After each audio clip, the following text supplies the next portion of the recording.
I have my succulent print laid before my canvas here, and it's taped down so that it doesn't move, and that way I can lift it up to make sure that I haven't forgot any of these wonderful little petals here. So I'll take my graphite paper and just stick it somewhere underneath there. Make sure that your graphite paper is the dark side down and the lighter side up. I've done it before the other way, and you don't want to go there, then you have to do it all over again. So starting with the center, I'm just going to start sketching in one petal at a time. Don't worry about it being exact or perfect, because this is a painting and imperfections are allowed in paintings. I'm already kind of going out of the lines, so I'm just going to keep tracing over and over and over until I am done.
We have our sketch already down, and I need to get a base color on this whole thing.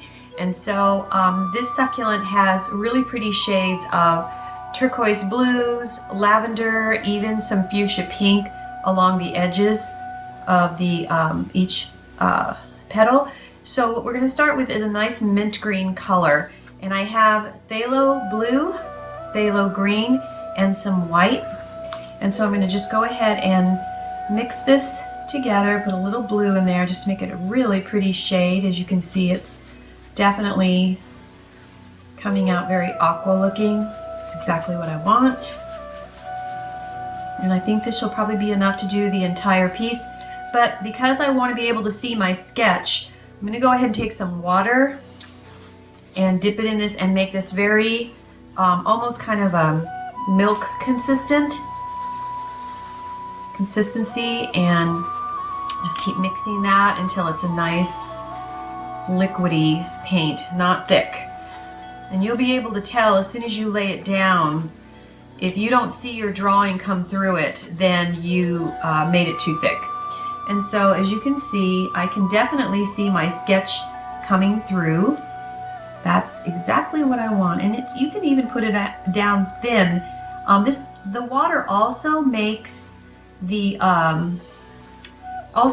painting glide on faster. You know, it's usually when you're working with thick paint, it doesn't glide. And anytime you want to do some detailing work or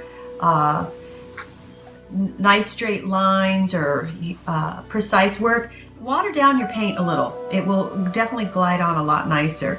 So as you can see, I'm just giving this a one coater. I can definitely see all the lead coming through from my graphite paper. And we'll just keep going and just get the one coat down, and then let that dry before we do the next layer. I'm going to be teaching you a process. It's called glazing, and all of my succulents have the glazing in it because it's a way to get a lot of different shades into your painting and have them actually come each layer come through. It just gives it such a nice glow to your painting. I use it on skin tones, but I definitely love using it on the succulent paintings because it makes all these shades blend into each other. And usually succulents have lots and lots and lots of shades kind of going in and out of each other. Now, as you can see, I got out of the lines in a few places and hit the Payne's gray, but that's okay because I'm gonna end up coming in and cleaning it up when it's all over and get my lines nice and crisp. But for right now, I'm just trying to finish this up and we're almost there.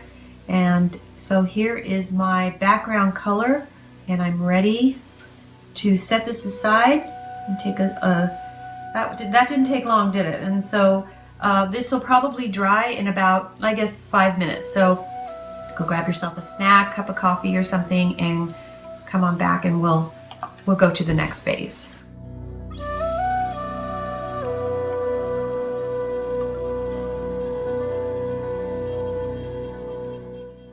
I'm going to go ahead and take this really pretty cobalt blue color, and what I'm going to start with is the insides of my, and I definitely want to water this down too. We don't want to see that be as the way you bring it out of the jar. Add some water to it because what we're going to do is we're going to start the glazing process.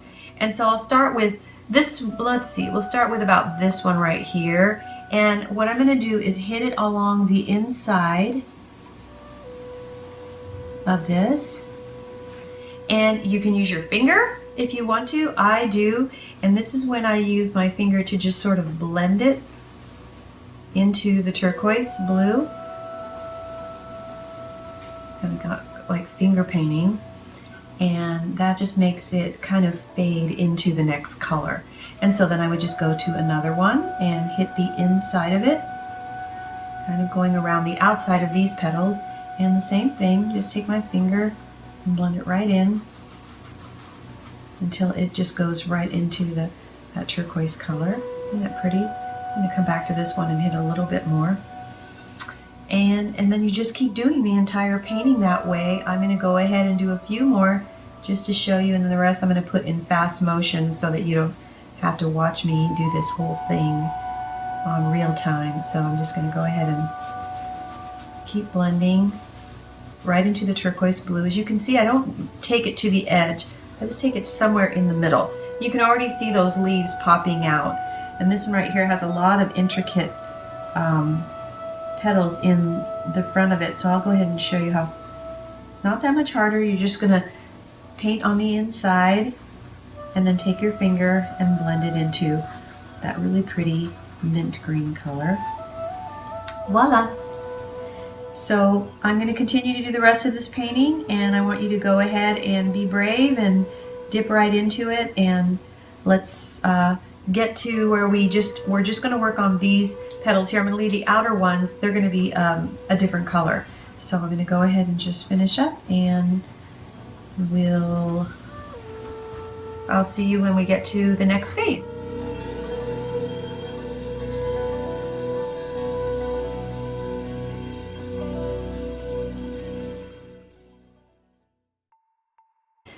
First part of our shading done to the center part. Now the outer part is going to be a different shade altogether. So what I think I'm going to do is take a little of this magenta, and as you can see, I took the cobalt blue and mixed it in with this really pretty turquoise color, not my base of the painting, which was this color right here.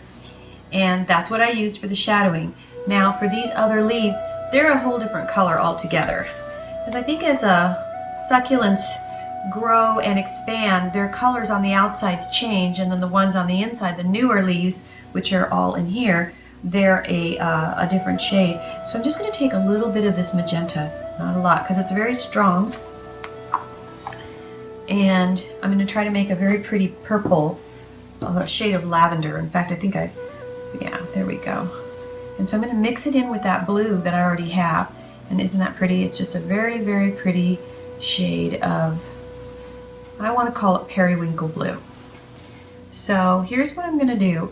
I am going to go ahead and block in these in that color all the way to the edge of each petal. And this you definitely want to be careful, stay in the lines. And just continue to do this all the way around. Now, when you get to where they're touching each other, how am I going to be able to tell which leaf is which when I cross over? This petal has to be the same color as this. So what I normally do is I leave the most fine little separation. As you can see, it's very fine, but it's enough for me to see that it's a different color. It's a different leaf because I've got that tiny bit of mint green that's the background color coming through. So that's what I'm going to do when they actually cross over each other. If they weren't touching each other, it wouldn't be a big deal. I could just, go for it. So this particular color is going to continue to go all the way around, and I'll show you again how I just, see how I left a little bit of the mint green showing as my outline, so I know where every leaf starts and ends. So continue to do this with this pretty lavender color, and when that finishes, we'll let that dry, and we're going to do the shading on those petals.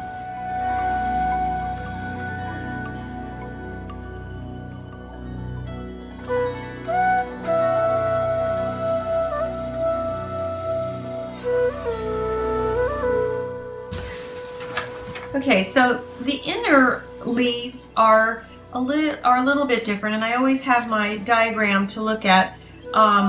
When you look at the outer edges of the leaves, they are definitely brighter, and so what I want to do is imitate that. And so what I would do is come across here, and these don't even need to be shaded.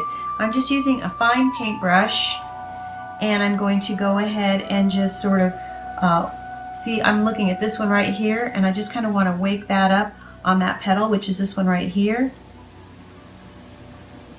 So come around there. As you can see, it's just kind of a one stroke type thing. Here's another one. And that just kind of lifts out those petals. And here's another one here. I'm using the same mint green color that I used all around here, but you know what? I'm going to add just a little bit more white to it, just so the tips of my leaves really pop. And so let's go ahead and come back, and let's see, where did I leave off? I'll go ahead and wake this up a little bit more and hit it again. Hit this one again. This one. And these tiny ones inside, I just kind of hit them on the edge as well.